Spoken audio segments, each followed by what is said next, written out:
Matthew Henry's Commentary on the Whole Bible. Chapter 27.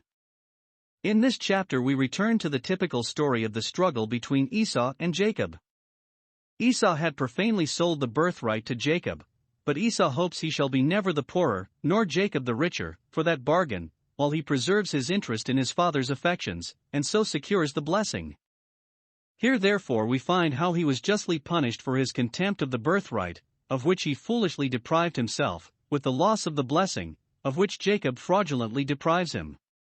Thus this story is explained, Hebrews 12 verses 16 and 17, because he sold the birthright, when he would have inherited the blessing he was rejected. For those that make light of the name and profession of religion, and throw them away for a trifle, thereby forfeit the powers and privileges of it. We have here 1.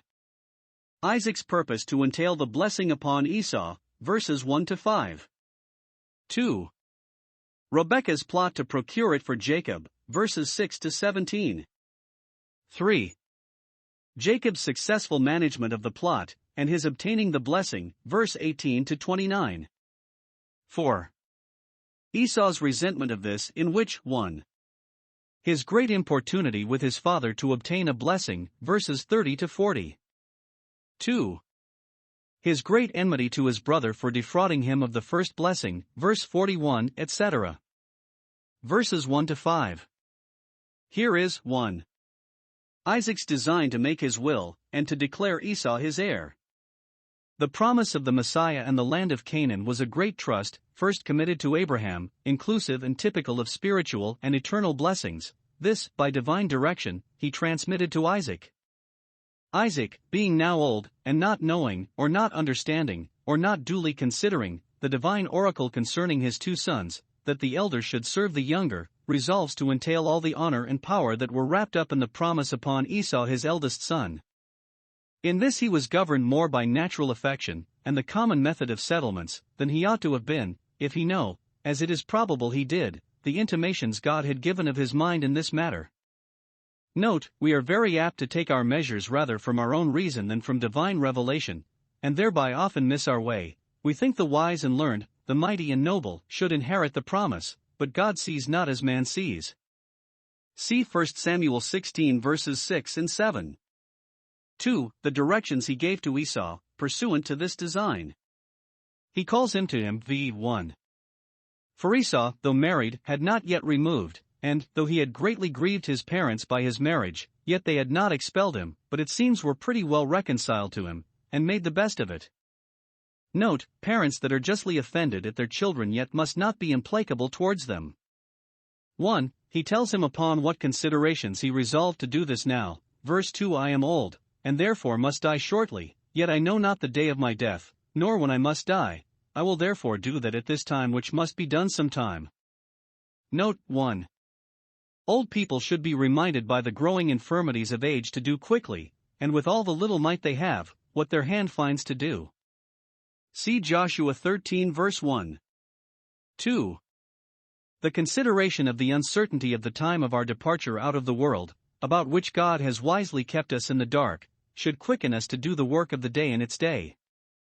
The heart and the house should both be set and kept in order, because at such an hour as we think not the Son of Man comes, because we know not the day of our death, we are concerned to mind the business of life.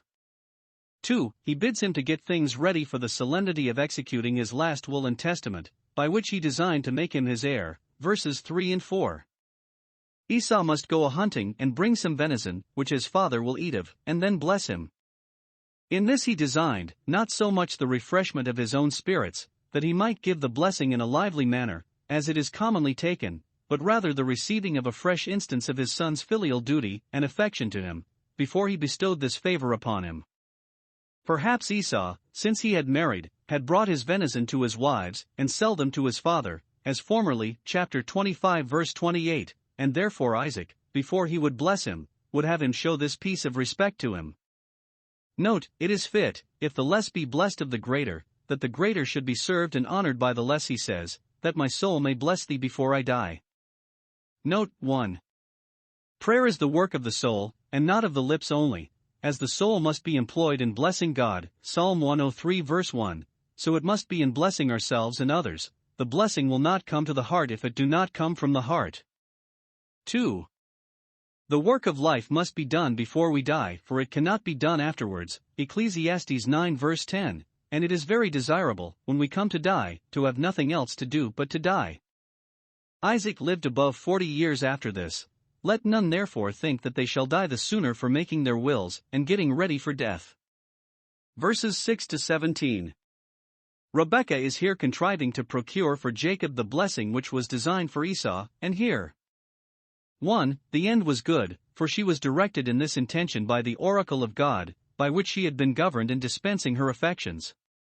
God had said it should be so, that the elder should serve the younger, and therefore Rebekah resolves it shall be so, and cannot bear to see her husband designing to thwart the oracle of God. But 2. The means were bad, and no way justifiable. If it was not a wrong to Esau to deprive him of the blessing, he himself having forfeited it by selling the birthright, yet it was a wrong to Isaac, taking advantage of his infirmity, to impose upon him. It was a wrong to Jacob too, whom she taught to deceive, by putting a lie into his mouth, or at least by putting one into his right hand. It would likewise expose him to endless scruples about the blessing, if he should obtain it thus fraudulently, whether it would stand him, or his in any stead, especially if his father should revoke it, upon the discovery of the cheat, and plead, as he might, that it was nulled by an error personae, a mistake of the person.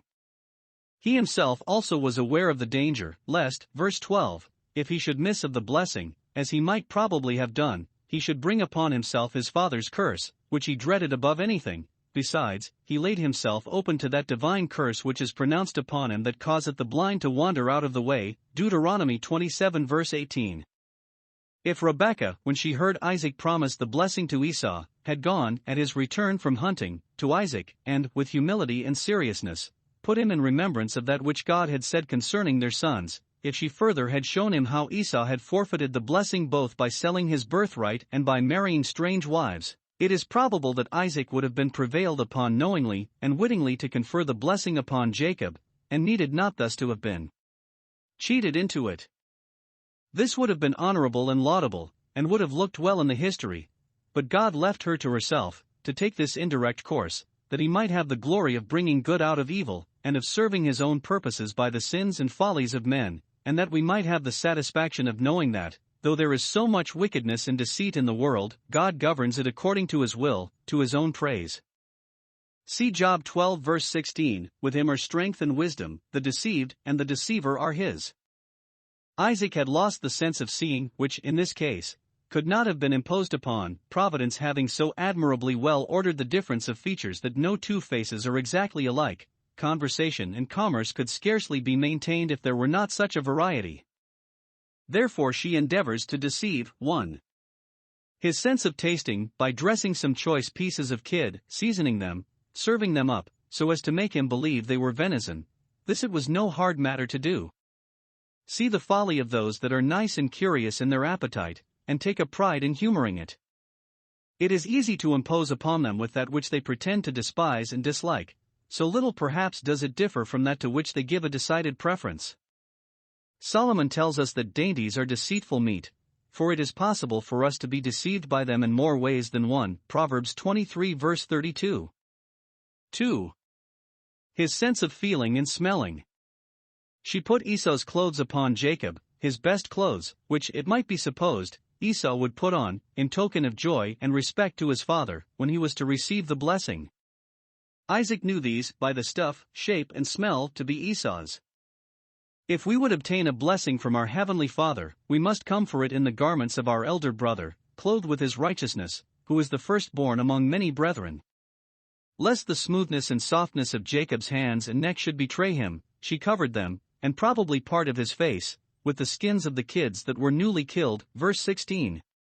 Esau was rough indeed when nothing less than these would serve to make Jacob like him. Those that affect to seem rough and rugged in their carriage put the beast upon the man, and really shame themselves, by thus disguising themselves. And, lastly, it was a very rash word which Rebekah spoke, when Jacob objected the danger of a curse. Upon me be thy curse, my son, verse 13. Christ indeed, who is mighty to save, because mighty to bear, has said, upon me be the curse, only obey my voice. he has borne the burden of the curse of the law, for all those that will take upon them the yoke of the command of the gospel. But it is too daring for any creature to say, Upon me be the curse, unless it be that curse causeless which we are sure shall not come. Proverbs 26 verse 2. Verses 18 to 29.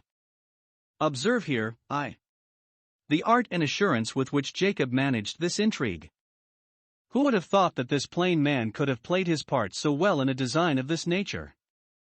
His mother having put him in the way of it, and encouraged him in it, he dexterously applied himself to those methods which he had never accustomed himself to, but had always conceived an abhorrence of. Note, lying is soon learnt. The psalmist speaks of those who, as soon as they are born, speak lies, Psalm 58 verse 3, Jeremiah 9 verse 5. I wonder how honest Jacob could so readily turn his tongue to say, verse 19, I am Esau thy firstborn, nor do I see how the endeavor of some to bring him off with that equivocation, I am made thy firstborn, namely by purchase, does him any service. For when his father asked him, verse 24, Art thou my very son Esau? He said, I am.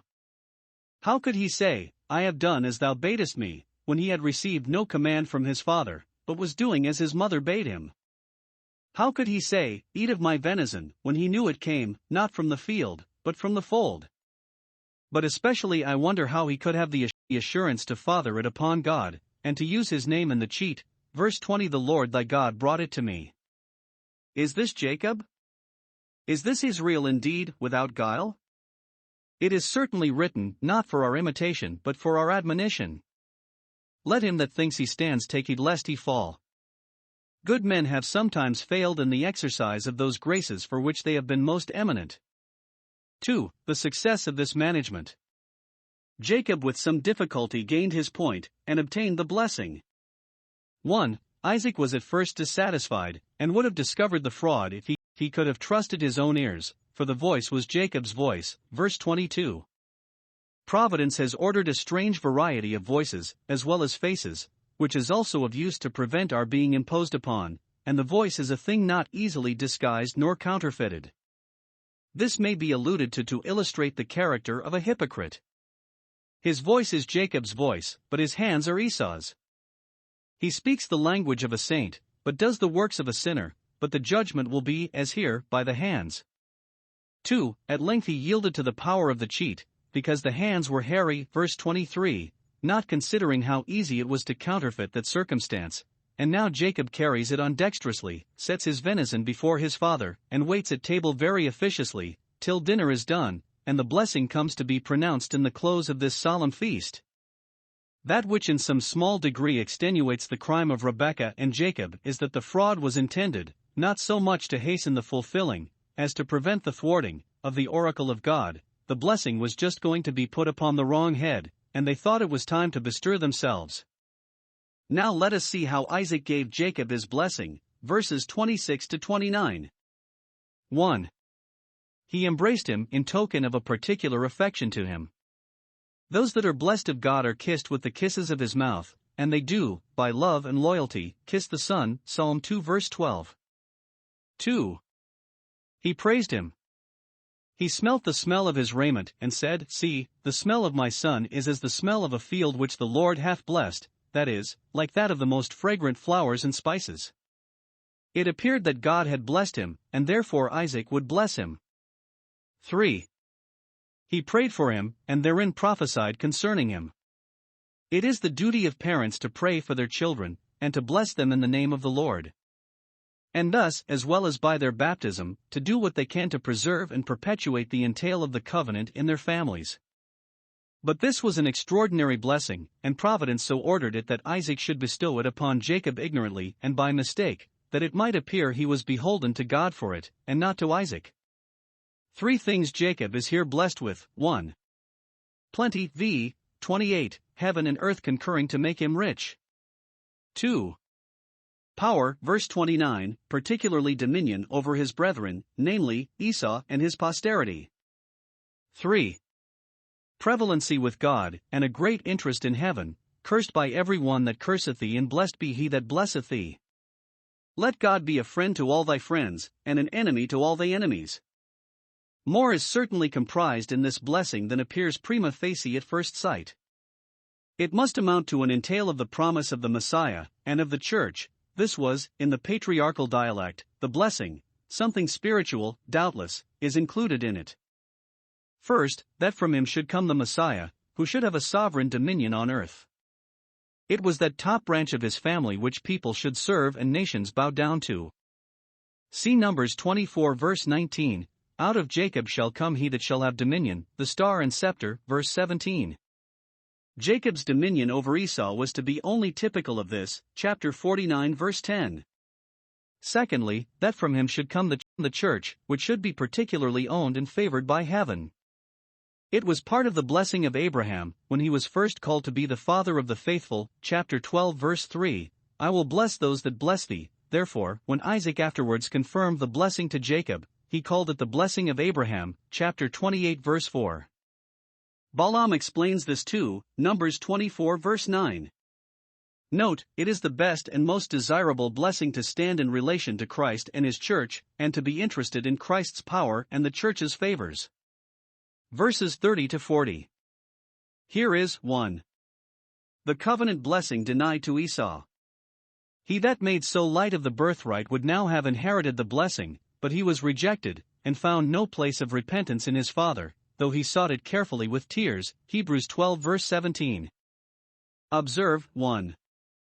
How carefully he sought it. He prepared the savory meat, as his father had directed him, and then begged the blessing which his father had encouraged him to expect, verse 31.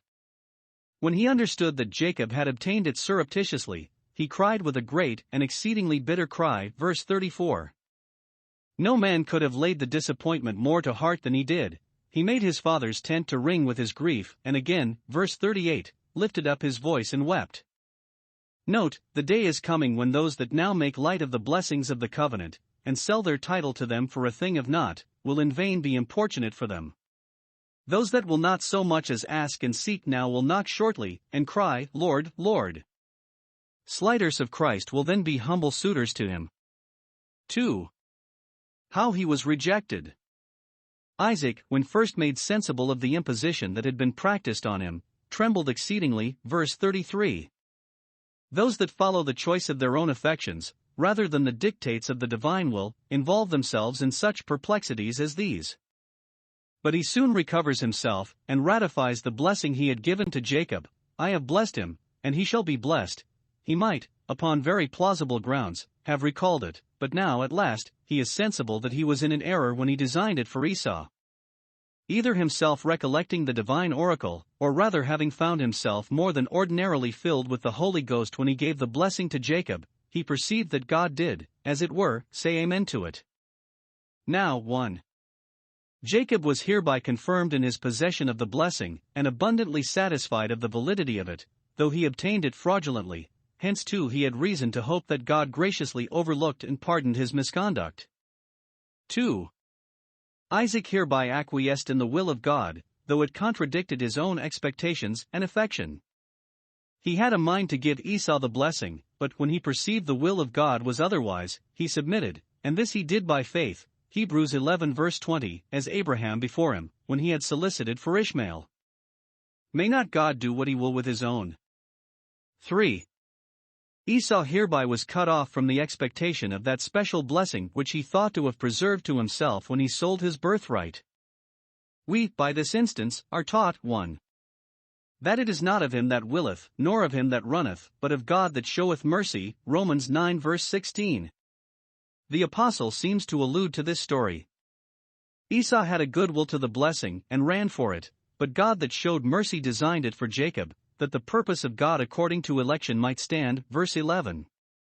The Jews, like Esau, hunted after the law of righteousness, verse 31, yet missed of the blessing of righteousness, because they sought it by the works of the law, verse 32, while the Gentiles, who, like Jacob, sought it by faith in the oracle of God, obtained it by force, with that violence which the kingdom of heaven suffers.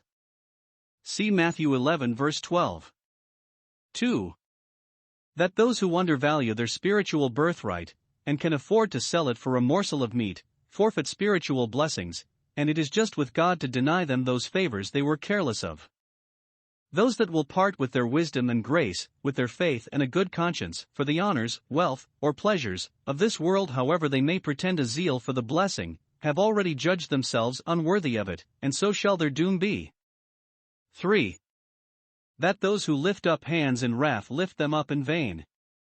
Esau, instead of repenting of his own folly, reproached his brother, unjustly charged him with taking away the birthright which he had fairly sold to him, verse 36, and conceived malice against him for what he had now done, verse 41. Those are not likely to speed in prayer who turn those resentments upon their brethren which they should turn upon themselves, and lay the blame of their miscarriages upon others, when they should take shame to themselves. 4. That those who seek not till it is too late will be rejected. This was the ruin of Esau, he did not come in time. As there is an accepted time, a time when God will be found, so there is a time when he will not answer those that call upon him, because they neglected the appointed season. See Proverbs 1 verse 28. The time of God's patience and our probation will not last always, the day of grace will come to an end, and the door will be shut. Then many that now despise the blessing will seek it carefully, for then they will know how to value it, and will see themselves undone, forever undone, without it, but to no purpose. Luke 13 verses 25 to 27. Oh, that we would therefore, in this our day, know the things that belong to our peace. 2. Here is a common blessing bestowed upon Esau. 1. This he desired, bless me also, verse 34. Hast thou not reserved a blessing for me? Verse 36. Note 1. The worst of men know how to wish well to themselves, and even those who profanely sell their birthright seem piously to desire the blessing. Faint desires of happiness, without a right choice of the end and a right use of the means, deceive many into their own ruin. Multitudes go to hell with their mouths full of good wishes. The desire of the slothful and unbelieving kills them. Many will seek to enter in, as Esau, who shall not be able, because they do not strive. Luke 13 verse 24. 2. It is the folly of most men that they are willing to take up with any good, Psalm 4 verse 6, as Esau here, who desired but a second-rate blessing, a blessing separated from the birthright. Profane hearts think any blessing as good as that from God's oracle, hast thou but one? As if he had said, I will take up with any, though I have not the blessing of the church, yet let me have some blessing. 2. This he had, and let him make his best of it, verses 39 and 40. 1. It was a good thing, and better than he deserved. It was promised him, 1. That he should have a competent livelihood, the fatness of the earth, and the dew of heaven. Note, those that come short of the blessings of the covenant may yet have a very good share of outward blessings. God gives good ground and good weather to many that reject his covenant, and have no part nor lot in it. 2. That by degrees he should recover his liberty. If Jacob must rule, verse 29, Esau must serve, but he has this to comfort him, he shall live by his sword. He shall serve, but he shall not starve, and, at length, after much skirmishing, he shall break the yoke of bondage, and wear marks of freedom. This was fulfilled, 2 Kings 8 verses 20 and 22, when the Edomites revolted. 2. Yet it was far short of Jacob's blessing. For him God had reserved some better thing. 1. In Jacob's blessing the dew of heaven is put first, as that which he most valued, and desired, and depended upon. In Esau's the fatness of the earth is put first, for it was this that he had the first and principal regard to. 2. Esau has these, but Jacob has them from God's hand. God give thee the dew of heaven, verse 28. It was enough to Esau to have the possession, but Jacob desired it by promise, and to have it from covenant love. 3. Jacob shall have dominion over his brethren, hence the Israelites often ruled over the Edomites. Esau shall have dominion, that is, he shall gain some power and interest, but shall never have dominion over his brother. We never find that the Jews were sold into the hands of the Edomites, or that they oppressed them. But the great difference in that there is nothing in Esau's blessing that points at Christ, nothing that brings him or his into the church and covenant of God, without which the fatness of the earth, and the plunder of the field, will stand him in little stead. Thus Isaac by faith blessed them both according as their lot should be. Some observe that Jacob was blessed with a kiss, verse 27, so was not Esau. Verses 41 to 46. Here is the malice Esau bore to Jacob upon account of the blessing which he had obtained, verse 41. Thus he went in the way of Cain, who slew his brother because he had gained that acceptance with God of which he had rendered himself unworthy.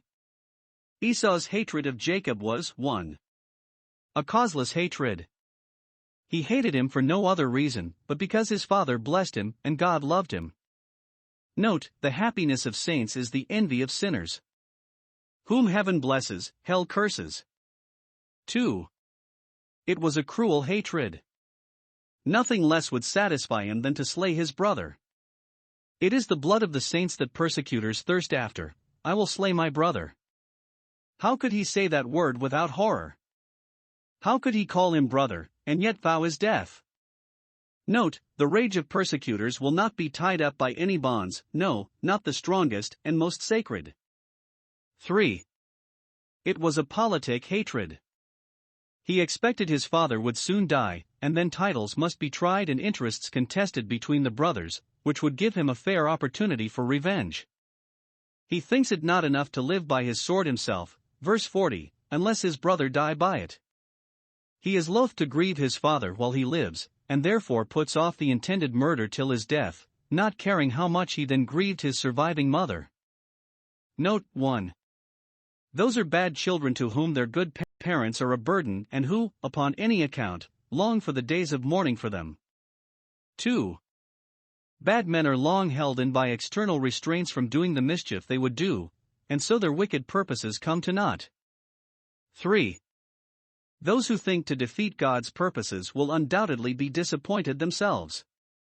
Esau aimed to prevent Jacob, or his seed, from having the dominion, by taking away his life before he was married, but who can disannul what God has spoken?